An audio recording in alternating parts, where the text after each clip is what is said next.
Delhi NCR को एक बार फिर कोहरे ने अपनी चपेट में ले लिया है। कल रात से ही घना कोहरा दिल्ली एनसीआर के फिजाओं में दिखाई दे रहा है। कोहरे की वजह से विजिबिलिटी पर असर पड़ा।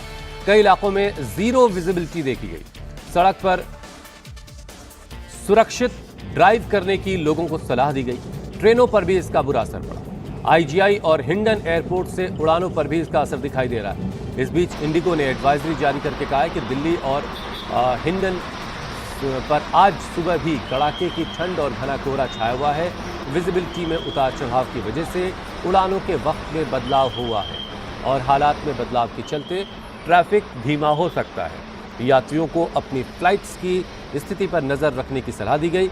इंडिगो ने कहा कि अगर आपकी फ्लाइट्स प्रभावित होती है तो आप दोबारा बुकिंग करवा सकते हैं या फिर रिफंड क्लेम कर सकते हैं।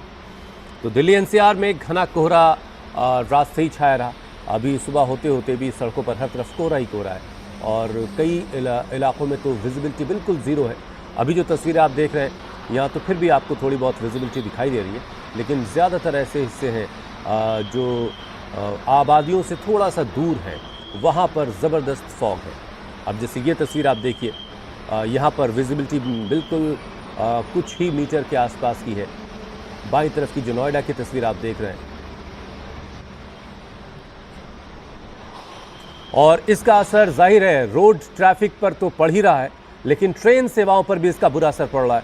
ट्रेनें 10-10, 12-12 घंटे की देरी से चल रही हैं। मुसाफिर अपनी अपनी ट्रेनों की बारी के इंतज़ार में स्टेशनों पर बैठे हैं, तो फ्लाइट्स पर भी बुरा असर पड़ा है, जिसे लेकर के बार बार एडवाइजरी जारी की जा रही कि घर से निकलने से पहले अपनी फ़्लाइट्स की स्थिति की मॉनिटरिंग करते रहें और उसके बाद ही एयरपोर्ट के लिए निकलें।